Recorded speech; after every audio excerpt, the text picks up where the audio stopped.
All right. Hello, everybody. This is Nate Strong from Nightingale Writing Center.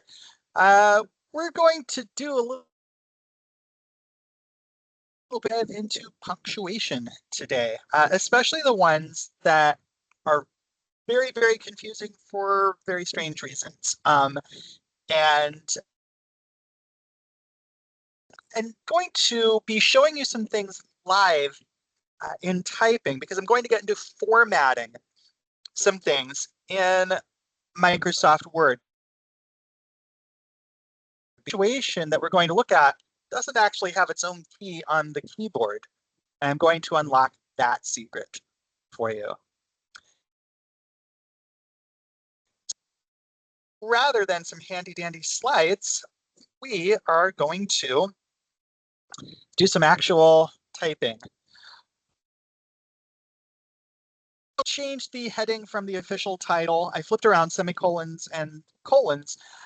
I want to start with semicolons first because they cause people so many issues and they cause so much confusion. And it's become a pet issue to me because lots of people are like, I don't know how to use semicolons. How do I use them? And there's a very good reason for why you're struggling to know how to use them. And that is simply because we don't use them very often. All right, that means if your paper is absolutely riddled with semicolons, that might be a sign for you to do some editing. There are two situations in which you're going to ever use a semicolon. And these two situations are very specific and easy to remember. And so I hope you'll file this away. So I'm going to get some typing here. Let's say he wore a coat, shoes, and a hat. All right. This is a very simple and straightforward sentence. Right? We have a subject, he. We have a verb, wore, and we have a compound object. So, a list in this compound object of 3 items. And there's our handy dandy Oxford comma, or the serial comma that we're using just before the word and. You're going to use this with a list of 3 or more, which we have: coat, shoes, hat. All simple, straightforward, easy to understand. But let's throw some adjectives into the mix.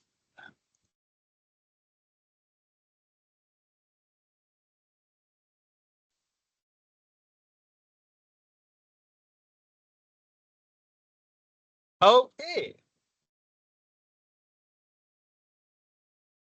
This got a lot more complicated very quickly. He wore a shabby, raggedy coat, shiny black shoes, and a silly hat. You'll notice I put a comma in between shabby and raggedy, but I did not put a comma in between shiny and black. Now, the deep dive on this, and I'll encourage you to read more about it in Nightingale Writing Center's written grammar materials, come from the same category of adjectives. They're both describing quality. And since they come from the same quality, we put a comma in between. Shiny is a quality and black is a color. They're different categories, so we do not put a comma in. And that is important for understanding this because commas in the sentence before we added any adjectives. And we didn't just add any adjectives, but we put 2 together that are from the same category. I told you this was an extremely specific situation. So if I'm looking at this at a glance with all of these commas, it looks like 2, 3, 4 items in the list. But we already know that there are only 3. We're going to change our punctuation to make it more obvious that there are only 3. What I'm going to do, everywhere there was a comma before, I'm replacing with a semicolon. Now we're using semicolons to mark off the items. He wore a shabby, raggedy coat, semicolon, that's 1. Shiny black shoes, semicolon, that's 2. And a silly hat, 3 items. It is now easier to read. Remember, punctuation is all about making your sentences, their grammar clearer and making the sentences it. So the short version of this, if you have a list of at least 3 items and one of the items contains a comma, then you're going to use semicolons to separate the items of the list. It's a very specific situation. The other one, the other situation, the other time that you use a semicolon is more common. And it's actually the one that illustrated. I'm putting it second only because it will segue very well into our discussion of colons. But let's talk about the other use first.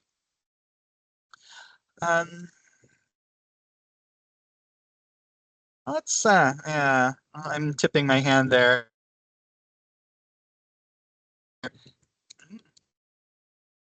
Okay, he was happy.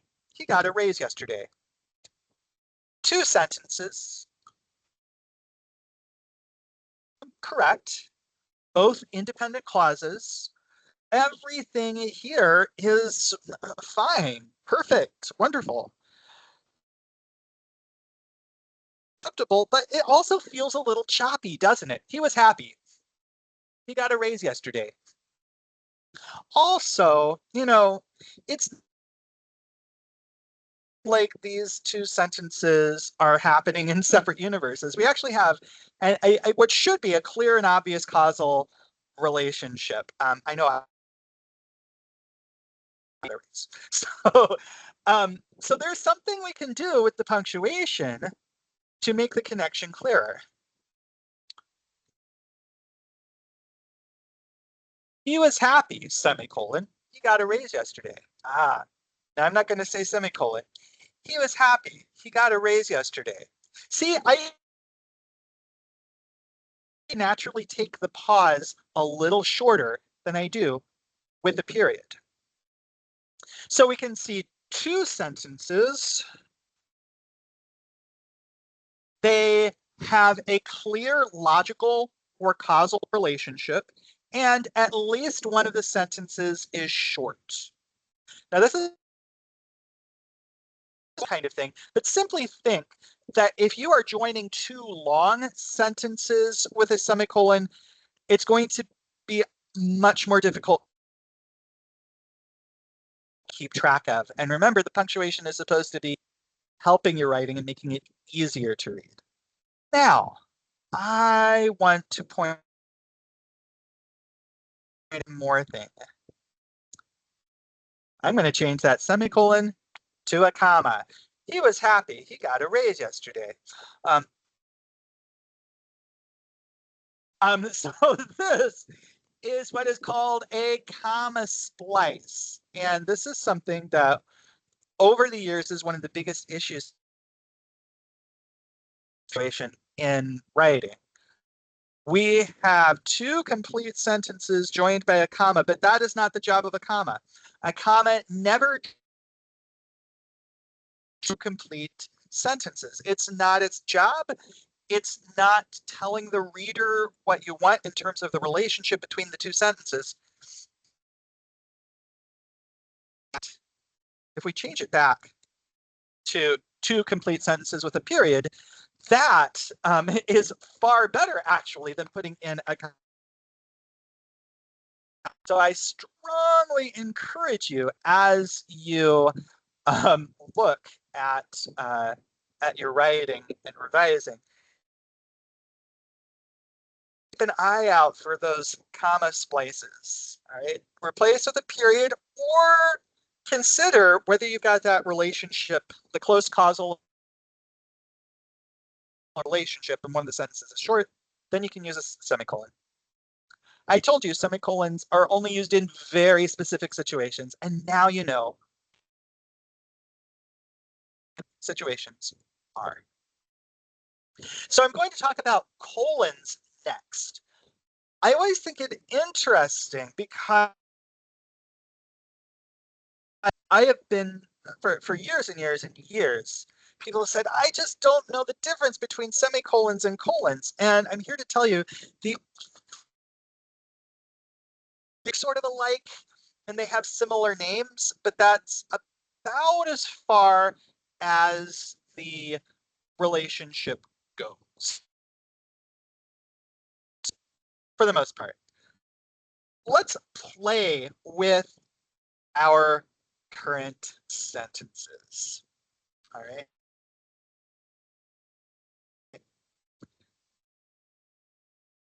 I'm going to add 2 words to this sentence. He wore strange clothes, a shabby, raggedy coat, shiny black shoes, and a silly hat. All right. That changed everything, because if I were to blot out this part of the sentence and just leave, he wore strange clothes, we have a complete sentence right there, an independent clause. He is the subject, or strange clothes is the object of the verb. All right. We need to do something with our punctuation to indicate that this is an independent clause. But this is an independent clause followed by a list. And in the vast majority of the time, when you have this set up, it's going to be following a list. Occasionally otherwise. But really the key is not so much that it's a list, but I am rephrasing or restating the object of the sentence. We could swap these out. In fact, we have. He wore strange clothes. Perfect.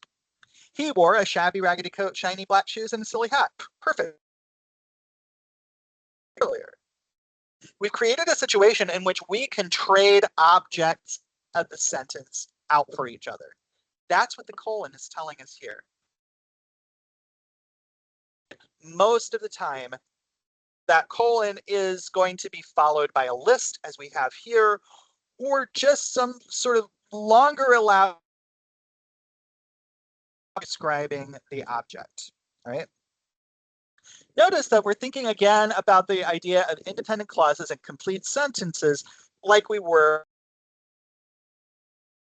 but now we have a semicolon, we have an independent clause and a list, or a description, or something that further elaborates the object. All right, so that's one situation. I'm going to change our sentences down here on the second line.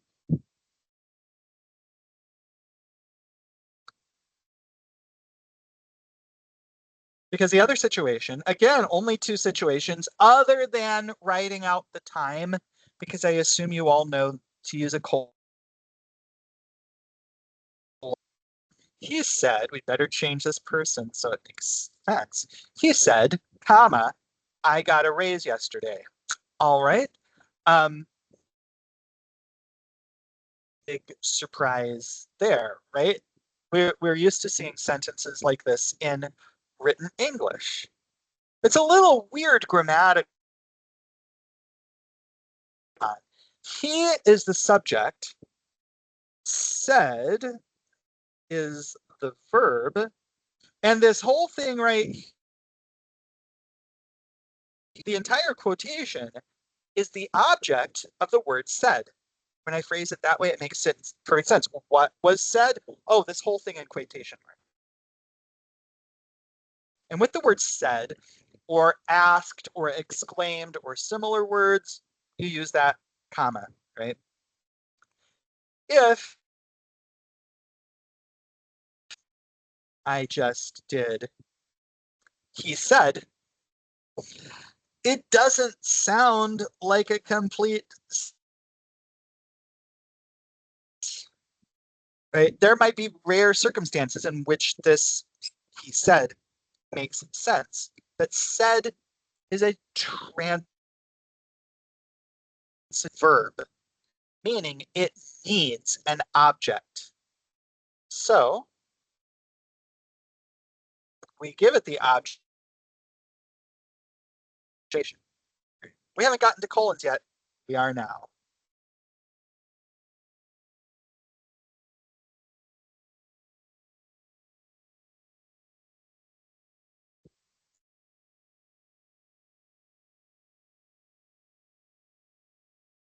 He said he was happy. I got a raise yesterday. Not the perfect wording, but it will work for our purposes.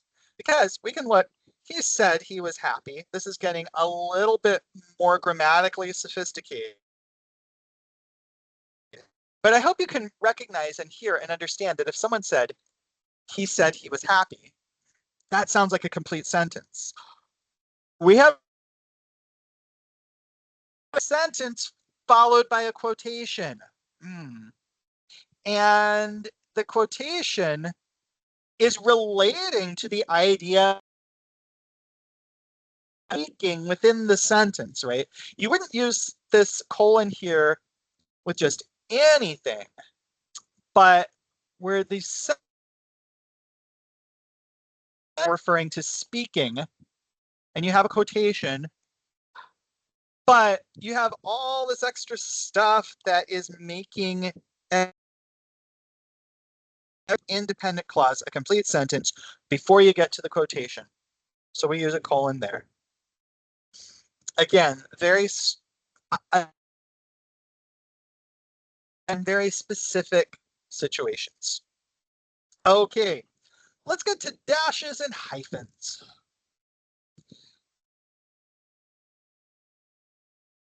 At 3 different punctuation marks here, the M dash, the N dash, and the hyphen. And the trick, your keyboard only has a hyphen, but in Microsoft Word, there are some wonderful auto formatting tricks that punctuation that you want. This is the whole reason I am presenting this way, so I can demonstrate for you how to do this. But first, we need to think about what these are and how they are used. So first, we'll look at the M dash. It is so called because it is about the width of a base M. We're going to drop this quotation. We're going to keep the same idea. I'm going to show you better how to do this. We're going to change that end of the sentence to, he got a raise. He said he was happy, got a raise. We've looked at a couple of different ways to punctuate this, but you have some more options. Here's the thing with M dashes. There's never a situation in which an M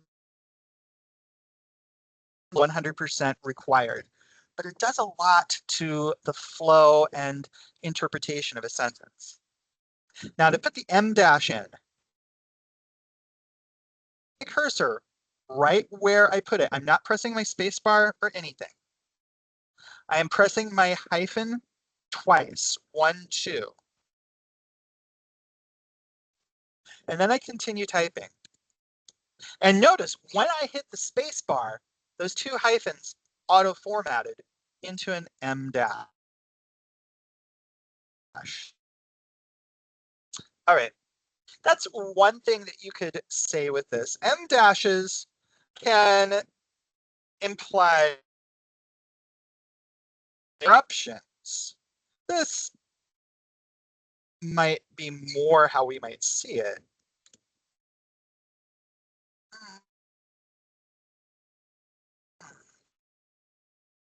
He said he was happy. He got a raise, but he longed for more. Now, there M dashes often set off information in a sentence that is supplementary, inessential, providing elaboration. Let's check this out. Try to check it out here.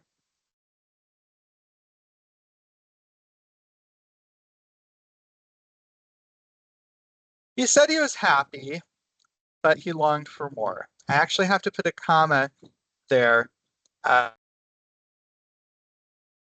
as we have a subordinating clause and a subordinate conjunction. Don't know what subordinating clauses and subordinate junctions are, or not, they're not. It's a coordinating conjunction and a coordinate clause. Well, whichever they are in the Writing Guild, right? Nightingale Writing Center, we read them up there. In fact, coordinating, not subordinating. Just so we're clear. But I got that comma there. He said he was happy, but he longed for more. Perfect. We get it. We don't necessarily need the elaboration, but it's nice. It gives us more information. It fleshes things out for us more. We could punctuate this another way, though, with parentheses. He said he was happy. He got a raise, but he longed for more. I put the comma back in for the reasons that I explained earlier. But notice that we read, we have options.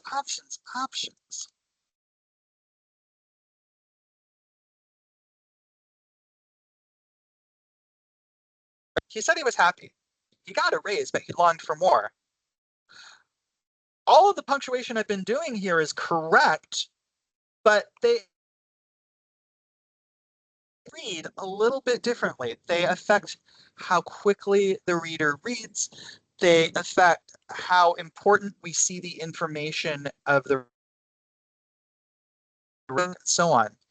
So think of the M dash as something you can pull out of a bag of tricks. It's mostly what it's for, I would say. All right.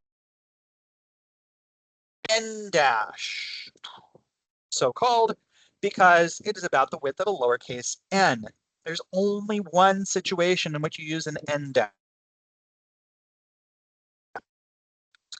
And that is between two numbers to demonstrate a range. So let's say,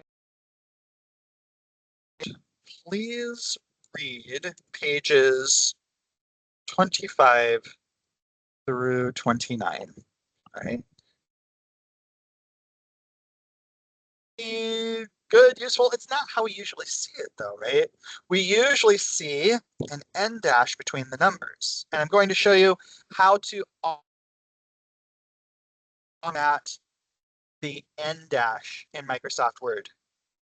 It's almost like for the m dash, except we're going to use spaces. Please read pages 20. One space, two hyphens, one space, 29. The period, did you notice how they merged and shrank? That gets you your n dash. And you use this between numbers. Be careful, because it may be tempting to do that up here where the m dash was going. All right, hyphens, hyphens, hyphens. So that's the easiest one. I don't really need to show because you just hit the hyphen key, right? The question is more of when to use it. I will tell you, this is a common issue, and I'm happy to address here. So I did do this years ago. I taught the 3-year-olds. So basically what I've done, taken a phrase and kind of turned it into a single part of speech, right? And it's really weird if we start analyzing this grammatically. 3, a number, some grammarians would call it an adjective and some a determiner. Year, well, year is a noun, right? And then old, what old's like doesn't even sound like it's supposed to be a word, right? There's something weird going on here, right? But we have disparate parts of speech that we're wanting to merge and make into a single noun, right? I, subject, taught, verb. The 3-year-olds, object. And if we break this down further, the is the article describing 3-year-olds that we want to treat as a single noun, but these are not all nouns. And so we link them with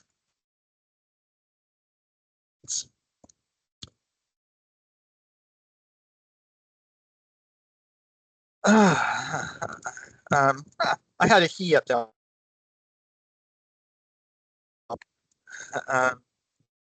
Poor thing. She was brave though. She didn't cry.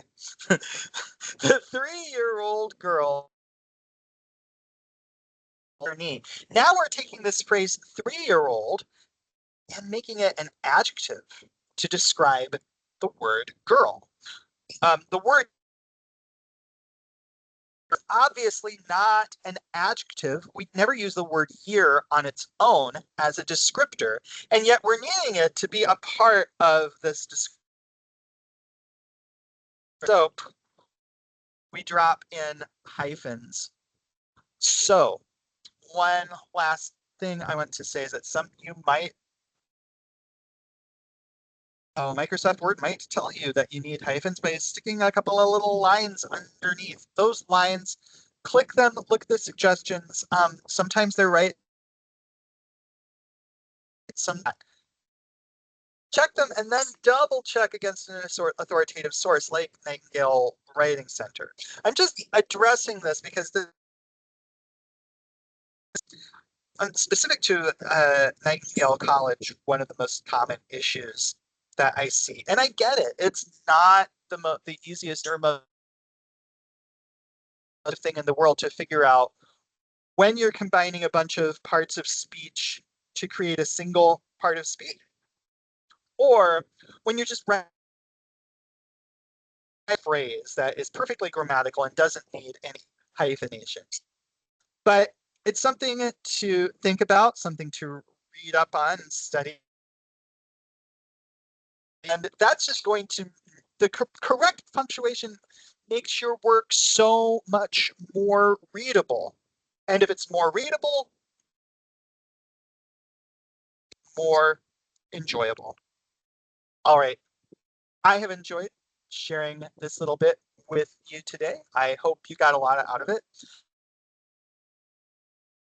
To touch base with my colleagues and I in Nightingale Writing Center through drop-in tutoring or scheduled tutoring, we're here